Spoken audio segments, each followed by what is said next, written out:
All right, welcome to the Voncast show, and with me I have Mike. How's it going, man? Hey, how's it going?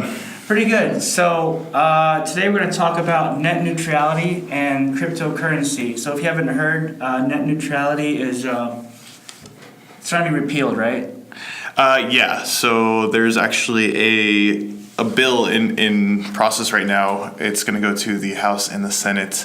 It's called the Internet Freedom Act, and what that's aiming to do is repeal Title II. And I should start by saying Title II is basically what we have right now. So the internet as itself is seen as a utility. So sort of like electricity, sort of like water, to where internet service providers such as Comcast, AT&T, and Verizon cannot restrict usage to certain, they cannot favor usage for certain people. Right. Basically, they can't say, MySpace has less traffic, so we're going to give them slower broadband, stuff like that. So that basically creates an open and free internet for everybody. Everyone has equal rights and equal opportunity with usage to the internet. And that was put in place by the Obama administration. It's classified as Title II.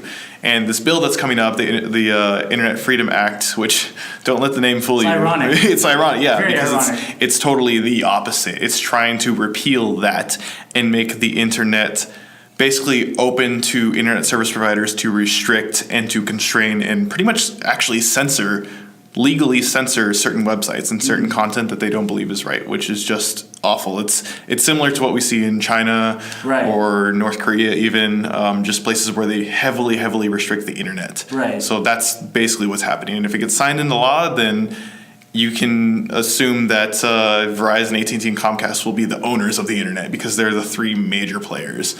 Yeah, So. and that's very disturbing because I think we take internet for granted.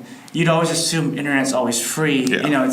You're not going to get charged for separate services. Because I know in Portugal, I heard that they pay for separate packages. Like you have to pay separate packages if you want to use social media, Netflix, Spotify, as opposed to just everything being paid like as it is. Yeah. So there's a vote December 14th, right? You said. They need 2 out of 3 votes? Yeah. So basically, this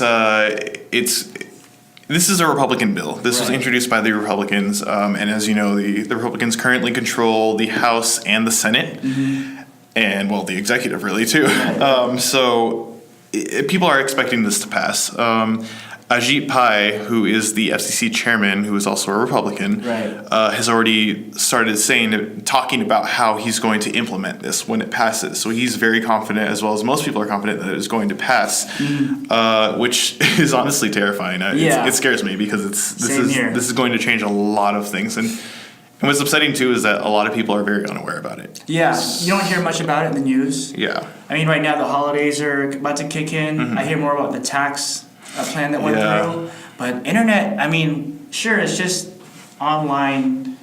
It's just like the way to go around online, but we've become so dependent, so reliant on the internet in the past 5-10 years. I'm really scared too with what could happen. Before it was just going to AOL and doing a search engine. Now, like everything, your social media, all your information, you use internet so much. You're streaming, iTunes, all on the internet. Imagine if if your internet speed was like cut down in half, or even some of the sites or apps you use are non-existent anymore. Yeah. So we should actually explain how this will work. So depending on the company, what they're allowed to do if this bill passes, is they are then able to say, if you want to access, say, YouTube, you're going to have to pay this amount. You're going to have to pay this certain access to get think of it as a carpool lane. You get a high-speed lane access to this specific website. And like you said, with Portugal, it would be similar to that, where, you can pay X amount per month and you will get access to these websites. You can pay a little bit more and you get access to these websites. Or you can pay the top dollar for only the wealthiest Americans to get all the websites, full access, which it's so wrong. It seems so wrong. It's heavily just discriminating and just it goes against a lot of ideals, especially in America, which kind of makes you wonder how this is a Republican introduced bill, because they've always been the ones to preach against government control. Correct. But this is the most controlling thing. It's kind of ridiculous. But yeah, so then Comcast, AT&T, and Verizon, and whoever else will then have the ability to restrict and charge based on internet usage. So that's what we're facing. There are ways that you can combat it. You know, I've already sent faxes to Representative Steve Knight, who is my congressional representative for where I live, and he sent me this long email back saying, "Oh, you know, we're looking into it, keeping your thoughts in mind." I also sent a fax to Dianne Feinstein, who is already a Democrat, so I know she's going to vote, against this bill to repeal net neutrality. Right. But she, responded right away and said, "Oh, I'm definitely going to keep that. I appreciate your, taking the time to write me." But that's really the thing. The issue right now is having people aware and wanting to protest this. Yeah. Because if no one protests it, they're going to slide it right in. That always happens time and time again. When America's not paying attention, people are not paying attention, they slip bills right on past you, right under your nose. And especially around the time during the holidays, it's especially crucial because, I know we're all busy with everything. Here as college students, we have finals and it's crazy. This issue is extremely just important right now in the sense that it's going to affect everybody. And what I find interesting about this this bill is that you have people from polar opposites of their political views. They both agree this should not happen. Yeah. So this is like an umbrella cause that might temporarily align people who wouldn't necessarily align themselves with each other. To go against this bill. I mean, what are some ways so we can contact our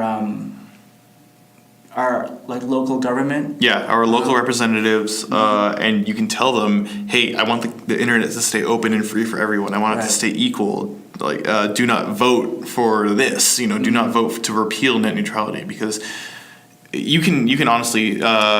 Find out who your local representatives are. There's actually a number that you can text, and it will send them a fax. And this is actually what I did. It's super easy. It takes less than 10 minutes. If you text 50409 and you text resist, it's a robot that will walk you through who you are, where your local representative is, and you just tell them, hey, I don't want net neutrality to be repealed. I want this to remain open, and it'll send a fax automatically to your person, and you should receive a email confirmation back. So it's a good way to combat it. You can also call them, find out who your local representative is, call them, tell them about all of this. But it's really interesting too, because I actually got an email today. I subscribed to, I believe it's freepress.net. I guess there's going to be a physical protest on the streets. When is that? That's going to be December 7th. Okay, a couple of 3 days from now? So the protests are going to be happening outside of Verizon stores. Okay. Because they're one of the biggest conglomerates with this, and they have already said, Comcast and AT&T have already stated that, well, yeah, they will be taking part in this because it benefits them greatly. They will be the ones that are making money, because no matter what, I mean, we're still going to be paying for these services, because if that's all that there is, that's all that there is. You can't really get around it. Now you're going to have to be paid more. So these companies are going to be, the ones profiting. So there is going to be a protest on December 7th. At the corporate store or by? It says here they've organized more than 600 protests at Verizon stores in all 50 states. Wow. Which will make December 7th a huge day of action for the open internet. So, I mean, if you are interested in that, you can go to the freepress.net and see where your local store is, or if you want to participate. I know I will be there. That is in 3 days. So, yeah, I mean, it's just, it is kind of a big issue. It's always funny to see, people who don't really realize it, people around you, Yeah, we take the internet for granted. Yeah. I mean, we're always on Snapchat, Instagram, Facebook, all those apps, that could potentially change within the next, it kicks in January 1st if it goes through, right? Yeah. As far as we know now, yes, obviously things could change. Different things can happen, but you'd assume if it passed within the year, it would take effect January 1st. Yeah, how can this affect YouTube content creators, people who make money off SoundCloud or iTunes, Spotify? How could that affect their revenue, their income? Yeah, so I mean that will greatly affect these people, and especially content creators, because right now they rely on ad revenue. Mm-hmm. There's a lot of stuff like that, and very, very few do internal plugs, meaning like having a clothing brand or something that they can just do. But those people, they have millions of subscribers, like Philip DeFranco, for example. Right. He can get by without ad revenue by just selling shirts. Mm-hmm. But with all the small time creators or people just starting out, it really is terrible, because then it creates a fast lane, like I said before, where now, even within one platform, a person can go, okay, I want to watch, say, PewDiePie. And since PewDiePie has 58, 60 million followers, he might get priority access versus this guy over here that has 10,000 subscribers. Right. So now your video will load much, much slower than this other person's video that has a ton of subscribers that can afford to just pay the bill and say, okay, I want this access. But it also goes the other way too, of like, if you can't afford to buy access for YouTube, say, and like, okay, well then I'll go on Vimeo now, or a smaller website. You don't get access to that content, which cuts down the views, it cuts down the ad revenue. It really is not going to be good for content creators and just artists in general. There's so many websites. There's Etsy too, where artists, flourish on, and that what happens with that? Right. And it also gives permission to these corporations to then create their own third-party sort of workarounds to, like, YouTube, Facebook. They can now say, oh, you can you can pay for YouTube, you can pay for these services, but if you don't want to, you can actually get our services for free or for very, very cheap, and they'll have an alternative. Right. Which seems like, okay, well, they're doing it fair, they're going back and forth, but in reality, that is a form of censorship, because on their platforms, it will be heavily, heavily monitored, heavily guarded. I know YouTube is not perfect. There are many, issues that are happening right now. Yeah. But for the most part, it is free and open. You're allowed to post what you want without much scrutinization from those around you. If these companies get a hold of that and are able to then do that and say, oh, well, you can pay for this one, or you can come to ours for free, that's a form of censorship, because now they're blocking you from going to these other sites via monetization. It's terrifying. Yeah, it's very terrifying. I can't even picture that happening, because you think the internet will always be free. Mm-hmm. I know there's a scare in 2015, the SOPA Act.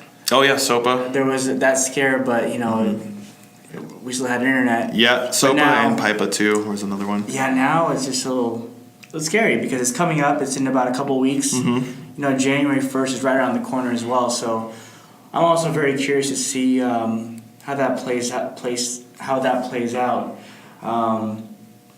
So contact your local congressman, send a bunch of emails and faxes.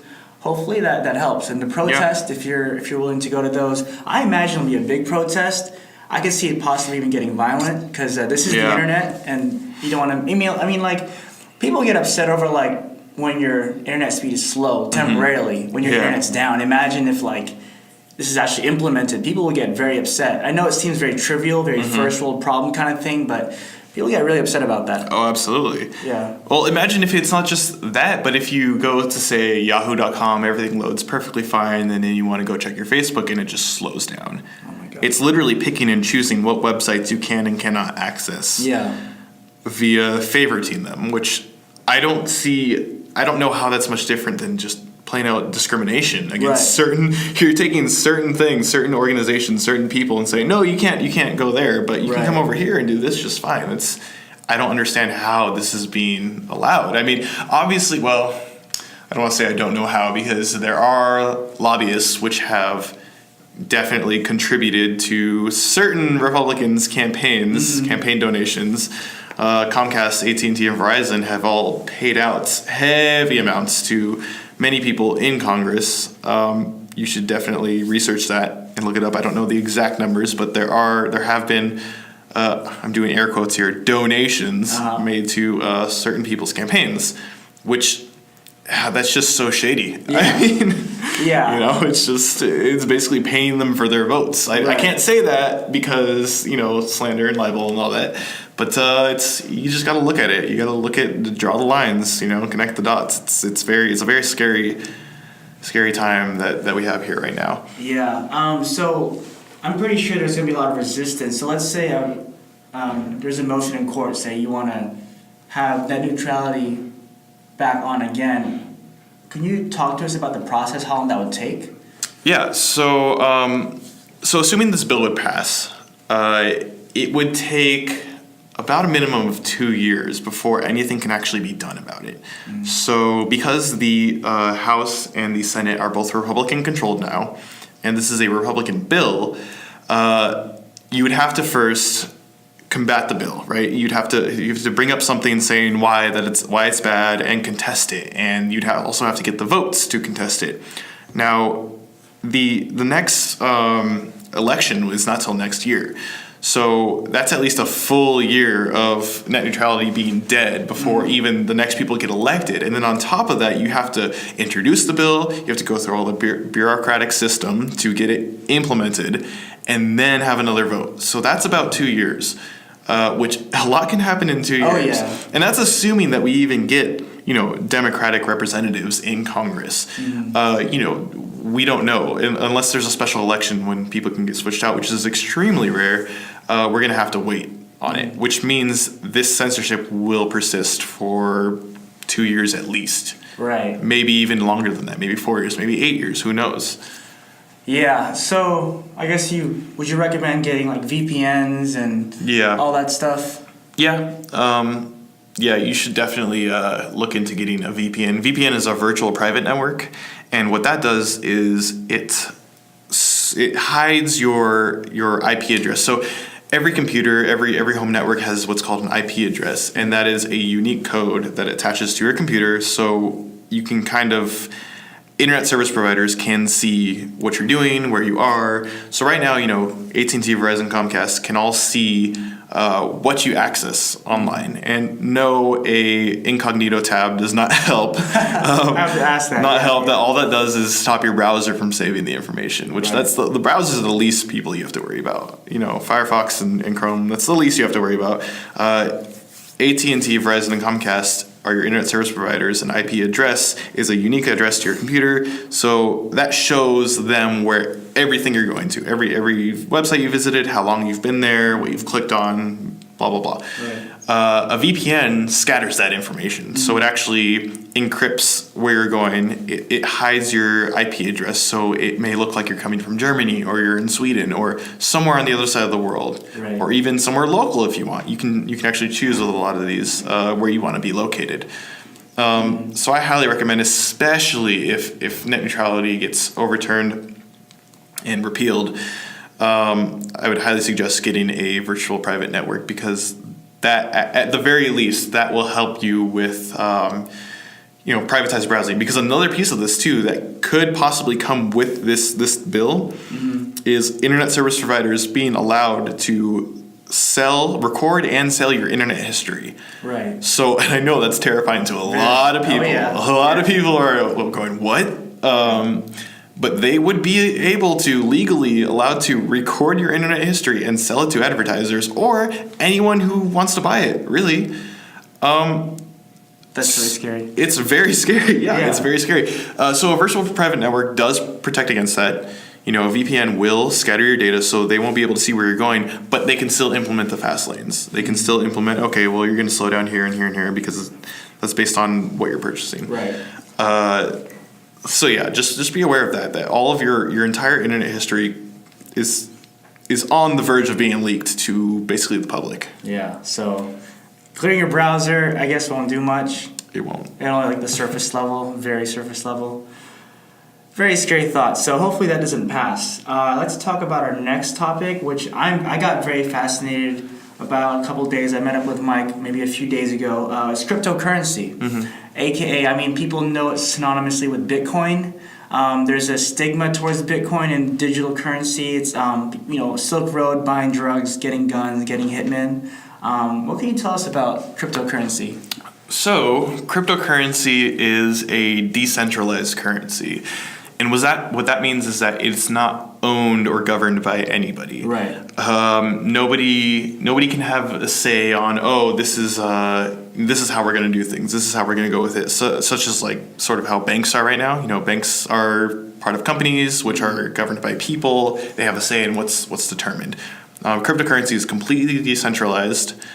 And honestly, lately it's been booming. Today is December 4th, right? Uh-huh. Yeah, so in the last week, cryptocurrency has gained about, I want to say close to $100 billion. Wow. Which is a huge increase. That's almost a 30% increase in just the last week alone. It's seeming like this is where things are headed. But cryptocurrency is just one part of this whole piece of the puzzle that is known as blockchain technology. And what blockchain technology is basically the storing of data via a chain, linking it from block to block to block to block until the beginning of time via transactions. So sort of how like Bitcoin would work, and I know Bitcoin's the most popular one. How that works and why there's so many people obsessed with it lately. I'm sure you've all seen, on the news sometimes, or that one guy that's involved in Bitcoin.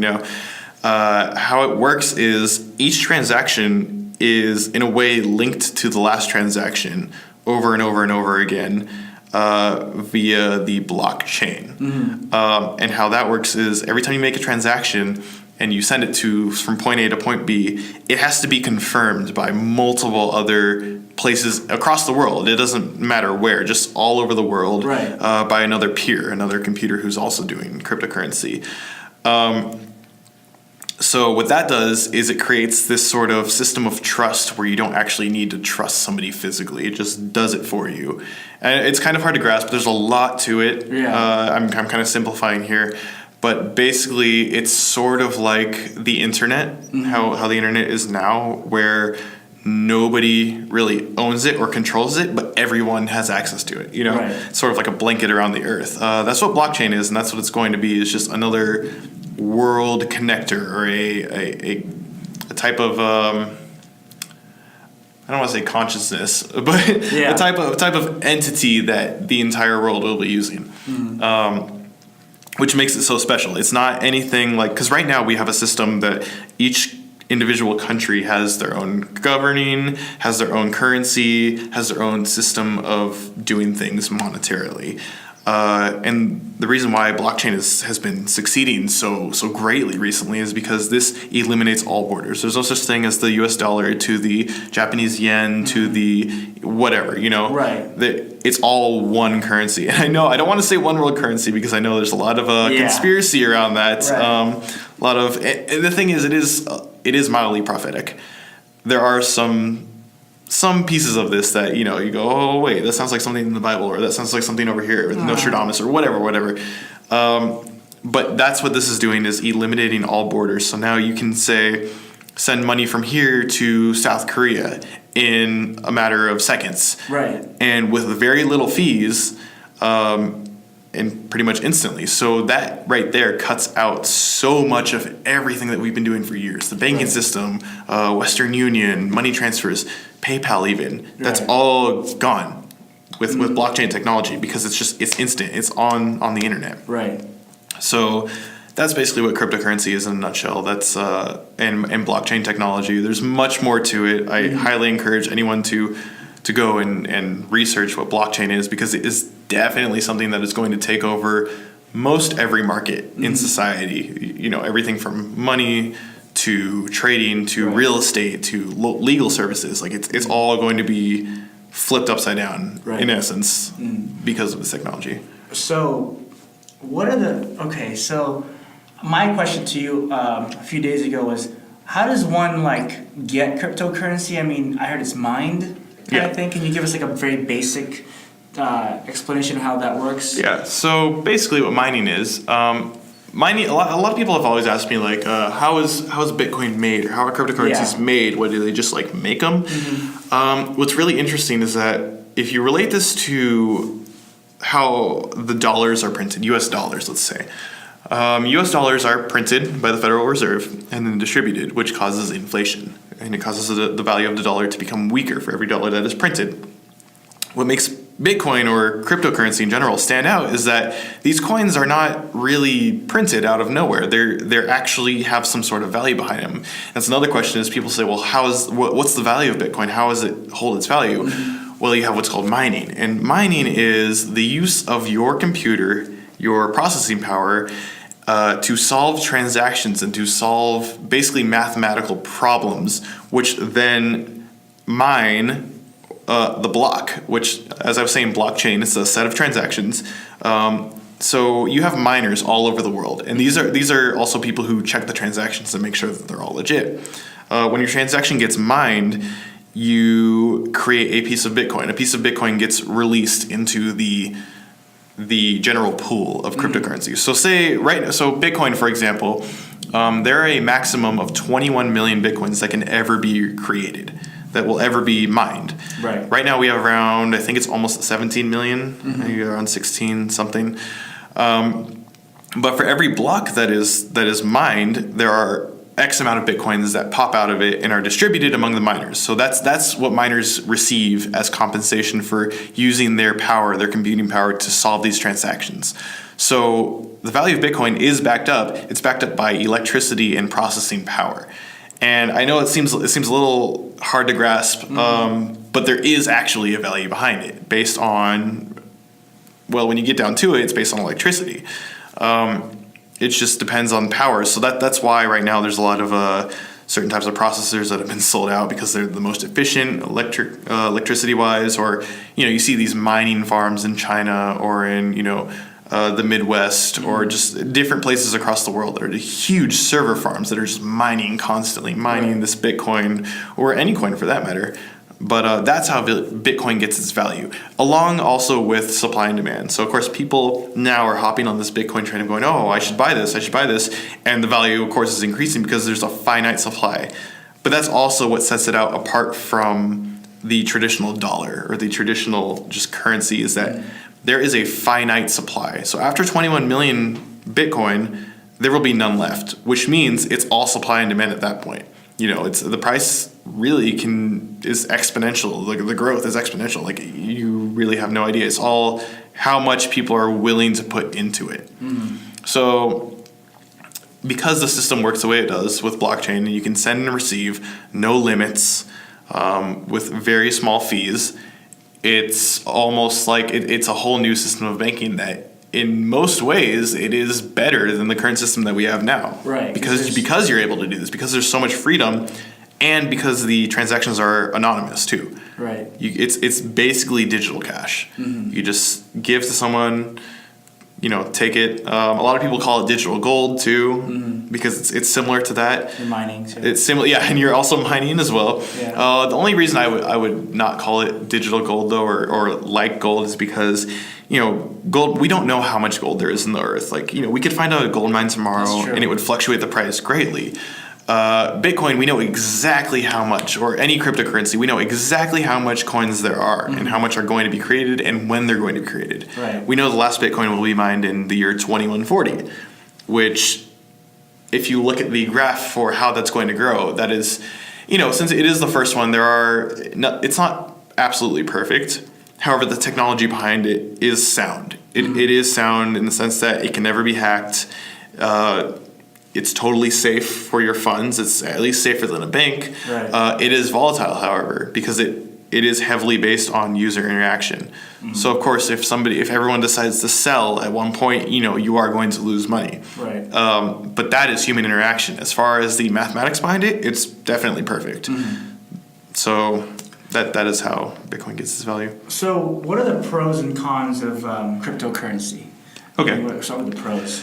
Yeah, so as I was saying, about the whole mining aspect, but I guess, okay, so the pros would be, one, it's decentralized. Right. So you don't have to rely on a bank. You don't have to go, oh, well, the bank's closed, I'll go tomorrow. You can access your funds anytime you want, whenever you want. Secondly, it's anonymous. It's like I said, it's digital cash. You can send from point A to point B, and it's just between you and that person. Right. You're sending it to them. And because you have what's called addresses. So every address is a unique address. So any cryptocurrency that is received to this address, and it varies between cryptocurrency. Each cryptocurrency has a different type of address, or at least, code for the address. But it is anonymous in that sense, where you can send and receive, and it is recorded on the public ledger. However, since it's a big address, like the addresses are about between 20 and 30 characters. I forgot how much it actually the length is, but when you see it, it's a bunch of jumbled up numbers and letters, uppercase, lowercase. And that is your unique address. And the second that address is you don't want to use it anymore, or you can get a new one, that one's yours forever. Forever. That's the only one. It does get a little different in certain cryptocurrencies, such as IOTA, where the first time you send out, it actually burns that address and gets recycled. I don't want to say recycled, but it gets burned, so you have to get a new address. But for the sake of this, to keep it easy, any address that you hold, it's yours forever. It's unique to you. So that's another pro behind it, is that it's absolutely anonymous. As well as there are incredibly low fees, like I was saying. It's not like a credit card transaction, where credit card transactions have between 1% and 3% fees on them, especially for businesses, big businesses. Like I'm thinking of like Disney, Right. They have millions, maybe even billions of dollars just going through credit card transactions all the time. That 1% to 3% is a lot of money in the grand scheme. That is so much money. And think about if they were to implement cryptocurrency and just start accepting it and people actually use it, they'd be saving so much money over the long term. Right. Because the fees are incredibly low, because you're just trading. All you're paying for is the network, the electricity that it took to send and receive. Right. Which honestly for Bitcoin right now, since it is so congested and crowded right now, because a lot of people are hopping on, the fees are actually quite high.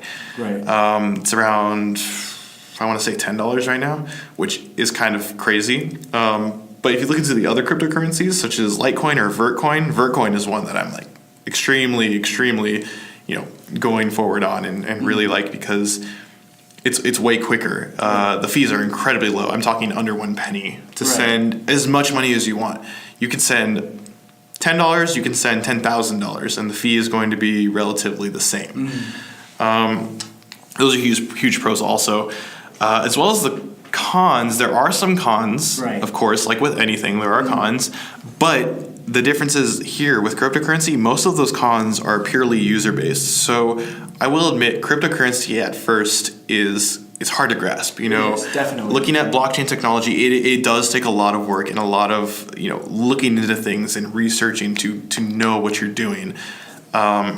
So it is relatively easy for you to accidentally lose your funds, because it's the same as cash. Right.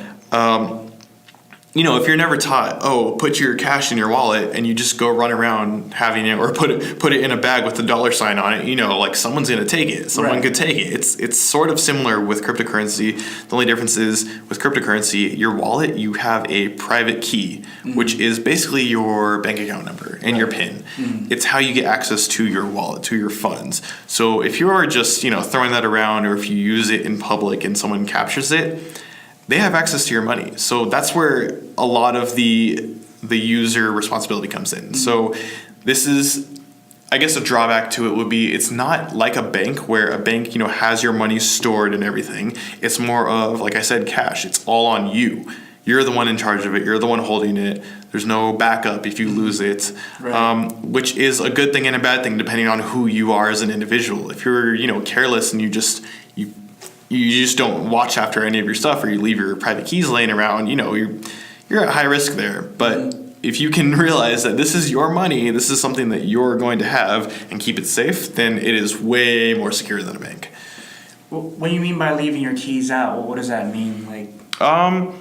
Well, think of it as car keys. If you go to a restaurant somewhere and you just leave your car keys on the table, someone could pick up your keys and go and steal your car. So if you leave your information online, kind of thing? Yeah. So sort of like, now there are a lot of security measures that have been taken via each coin to try and prevent that and combat that from happening, but it still does happen occasionally. And it's always that, because like I said, blockchain is pretty much unhackable. And I say pretty much only because you never have a mathematical certainty. But the probability of it being hacked are incredibly astronomical. I'm talking a higher number than there are stars in the sky. It's just, this is, quantum based. This is insanely just secure in blockchain, at least. But that won't stop someone if you leave your password lying out. Right. That's what I mean. So like if you have, because a lot of people do write down their private keys on paper or print them out, which is totally fine.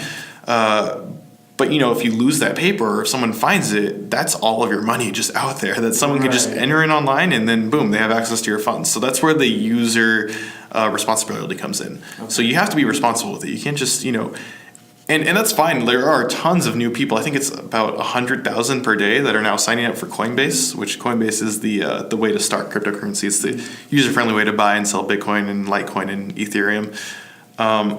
So there are a lot of new folks coming in, and I know this is going to be a problem. Yeah. Definitely. There are going to be people losing their money because now you have something you have to take care of, and people are careless. So it will happen where there are going to be, problems with it. But again, it's much more on the person rather than the actual technology. Right. The technology is fine. Random question. Do you recommend saving your password on your browser? Is that safe generally? What do you mean? Oh, are you talking about auto-save? Yeah. So generally, you can't do that. I guess some of things are web wallets there. So the way wallets work for when you have cryptocurrency is generally, I would highly suggest a Ledger Nano S or a Trezor wallet, which is basically a USB that can hold all of your cryptocurrency.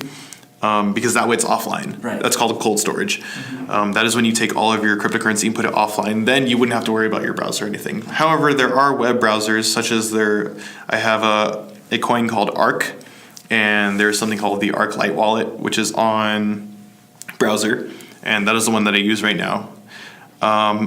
So I would not recommend putting your private key. And by the way, your private key can be anything from a string of numbers that looks similar to your address to a string of words. So it could be like computer, table, backpack, like whatever, just a string of 15 or so words that is your private key. I would recommend either handwriting it down on a piece of paper and locking it away. Or even honestly, if you're not dealing with a lot of money or you feel comfortable with this, you can even write it down on your notepad on your computer. That way you can easily access your funds whenever you like and not have to hand type it in. But honestly, the easiest way is to just get a Ledger Nano S wallet, which is the USB, because that way it's all together, it's all secure, and you can download a seed, which is basically a backup. So on the chance that you lose or ruin your flash drive, you can buy another one and input your seed, and it'll all be there. So any flash drive will do? No, so it's actually called Ledger Nano S, that's the company's name. Okay. You can find them on, I believe, Amazon, or go to their website. I think they're like $50 or $60. Okay. So very interesting. So with that said, do you recommend investing money in cryptocurrency, like putting money into these coins? Yeah.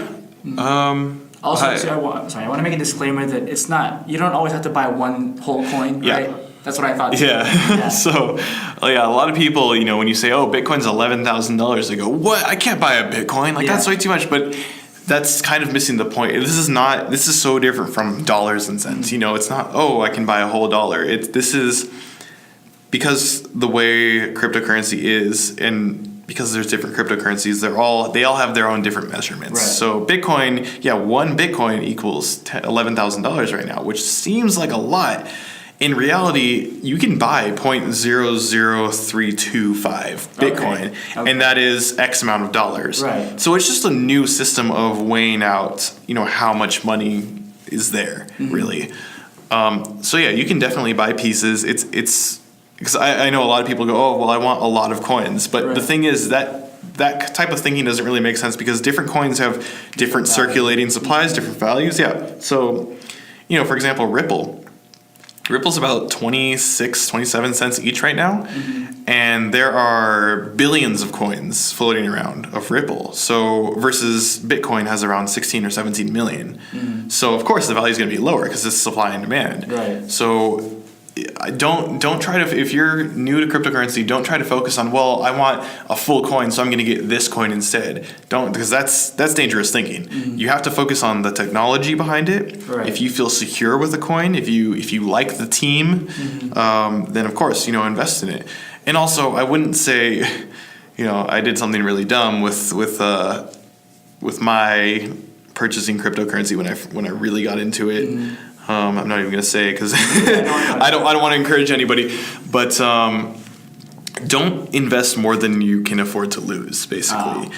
Especially right now when everyone's hopping on it, everyone's really getting involved and crazy about this crypto. It's going to be a much more volatile market now because there are so many people getting involved now, and it's only growing. Right. Like I said, it's growing about 100,000 people every day. Wow. Which is just crazy. It's a lot. And it's going to be growing more than that too in the future, Big Bang Theory just came out with an episode about Bitcoin. Oh, boy. So it's mainstream. yeah, exactly. It's mainstream now. So don't invest more than you can afford to lose. I would say I heard a good principle on Reddit Personal Finance, and as well as from a couple of different investors, saying the way that they do things with their money is have 30% invested in real estate, something stable that you can actually physically see, 30% invested in cryptocurrency or any sort of investment for that matter, 30% in a savings account, and then 10% as your other money. So you can donation, or if you want, you can put it into something fun or gambling money.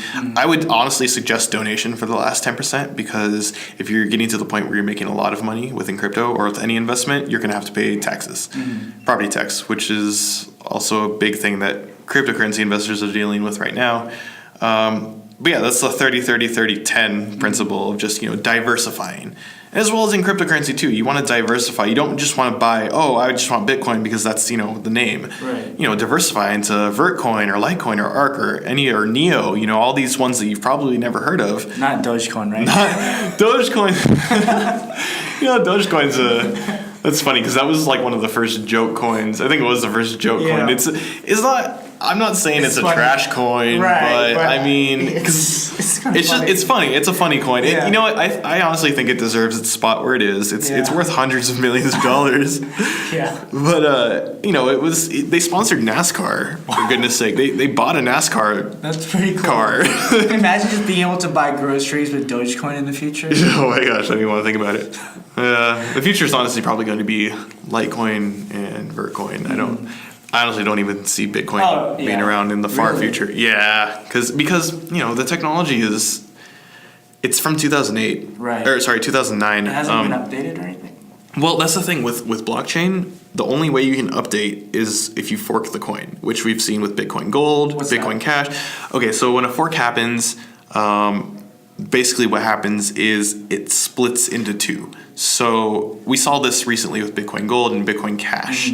There's Bitcoin Diamond now. There's Bitcoin this and that.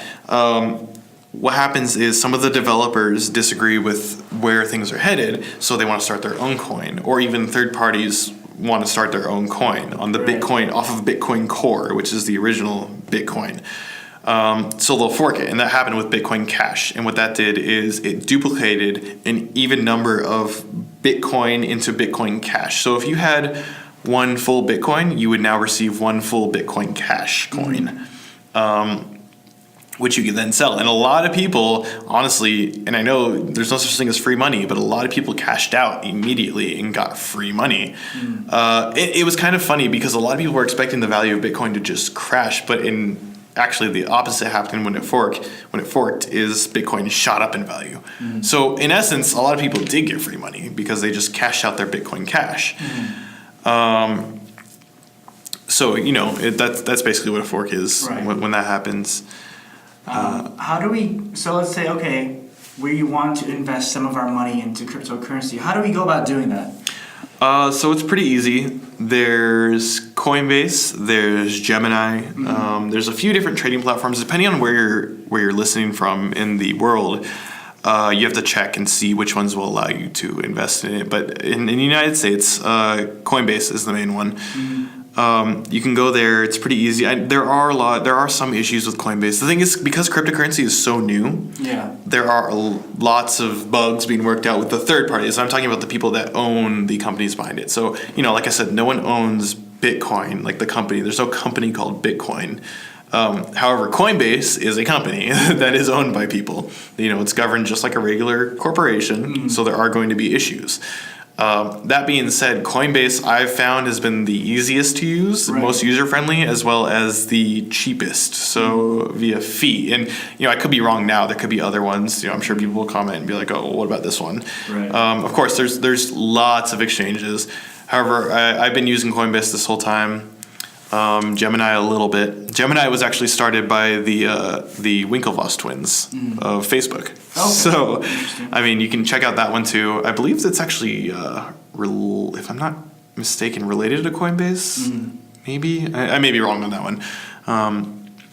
But yeah, Coinbase is a good place to start for user friendly. You literally go. You can enter in your credit card or your bank account information, buy however much Bitcoin you want. Litecoin, Ethereum, those are the three that they have. I believe they're adding more next year.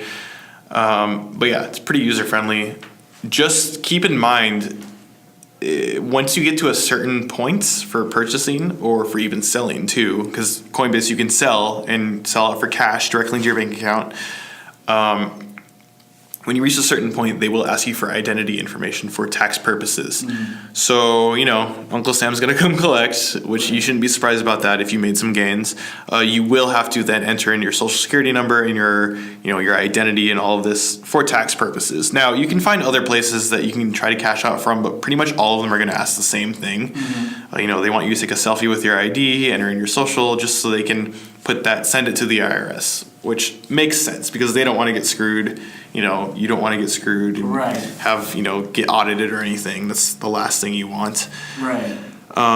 So keep that in mind. But for the first, few, I forgot what the limit was, but, a few hundred, maybe even a few $1,000s, you can do it no problem just with your, name, email, and bank account number. You can purchase. I think that's about it. Do you have any other advice on investing? I know you gave us some advice on 30-30, 30-10. Do you have any advice on any recommendations on any coins you should maybe invest in or ones that you might be investing in right now? So right now my main coins are Vertcoin, obviously. I've been talking about it this whole time. Right. Neo, which is a really cool Chinese-based platform similar to Ethereum, but it's different in the sense that it can be coded in multiple different coding languages. Right. So I like it for potential reasons. Keep an eye on IOTA, ADA, and possibly EOS. I haven't looked in much to EOS enough, but I know it's been getting a lot of momentum lately. And as far as just general tips, honestly, be aware of what's happening around you. Be aware of what's happening in the banks and in the stock market, because the stock market dictates a lot of what's happening within cryptocurrency. So you'll notice when the stock market dips a little bit, cryptocurrency will spike a little bit because people are switching their hedge funds. Like I said, it's been gaining billions of dollars every day. I think right now it's at about $340 billion, which it seems like a lot, but in the grand scheme, it's so far beneath stock market, beneath housing market, beneath any other sort of fiat market. Right. But honestly, if you're seriously looking at getting into cryptocurrency, be aware of what's happening around you, because what is happening in the government right now is very, very kind of atrocious. It makes you a little bit sick to see and to believe that this is even real. Yeah. Be aware of the current financial situation in the United States. Be aware of how much debt that we have, how much debt that the United States civilians have. It's insane. And you can kind of see, once you study these factors and you study cryptocurrency, you will start to connect the dots in your head and see where things are headed. I don't want to say anything for sure because there's nothing for sure. I can't, predict the future or anything.